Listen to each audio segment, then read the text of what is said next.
હું કચ્છના સમાજનું ઉદાહરણ બધી જગ્યાએ આપું છું. વાસણભાઈના સમાજનું એને સમૂહ લગ્ન ત્યાં 1 તારીખે થાય છે આખા કચ્છમાં. એના સમાજના લગ્ન 1 જ તારીખે થાય, પછીની બીજી તારીખ એ વર્ષમાં આપતા જ નથી અને બીજા કોઈને લગ્ન થતાય નથી. હવે એ 1 જ તારીખે લગ્ન હતા, હું ગયો તો એના લગ્નમાં. તે મેં અહીંયા ઘડીક માંડવે બેઠા ને બધી વાતું ચીતું કરી. પછી તો ગામમાં ગયા હોય એટલે બીજા આગેવાનો કાર્યકર્તા હોય મને બોલાવી ગયા ગામમાં.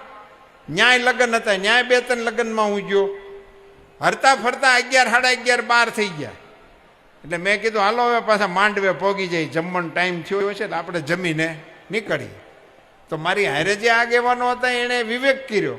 એ કે સાહેબ અહીંયા જમી લેવાય, કાંઈ વાસણભાઈને ઘેરે જવાની જરૂર નહીં. મેં કીધું ભાઈ હું આવ્યો છું વાસણભાઈ ત્યાં અને બીજાને ત્યાં જમી લઉં તો એને માઠું લાગે. એ કે સાહેબ આખા કચ્છમાં 1 જ મેનુ છે, ગમે ત્યાં જમો. એનું નામ રિવાજ કહેવાય. તમે ગમે તેની ઘેરે જમો એ કે આમાં 5મી વસ્તુ આજે ક્યાંય પીરહા નહીં આખા કચ્છમાં. પછી એ ભલે મિલ માલિક હોય કે મજદૂર હોય, મેનુ જ ફિક્સ લગ્નનું. આ 4 જ વાના આખા કચ્છના અંદર રસોડા, ગમે એના રસોડે જમો, કોઈ પ્રોબ્લેમ જ નથી.